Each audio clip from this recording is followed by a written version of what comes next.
Қайырлы күн қыздар, қыстың күнге осындай ешқандай қайнатпайтын варенье дайындайтын боламыз. Ол үшін бізге 7 дана лимон, мята, 4 дана апельсин, 6 килограмм қант, 1 жәшік смородина, 2 жәшік малина және 1 жәшік құлпынай қажет болады.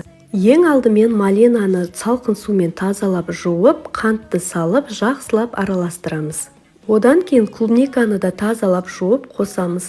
Менде ірі клубника болғандықтан осылай турап қостым. Майдасы болса, тек қана тазалап қоса берсеңіздер болады. Смородинаны да жақсылап жуып, тазалап саламыз. Лимон мен апельсинді 6 бөлікке бөліп, майдалап турап қосамыз. Ең соңында осылай мятаны салып, вареньені жақсылап араластырамыз. Қыздар, ешқандай да қайнатпаймыз, өзінің түсі осындай өте әдемі болып шығады. Жақсылап араластырып 1 сағатқа қалдырамыз. 1 сағат уақыт өткеннен кейін осындай контейнерлерге құйып шығамыз.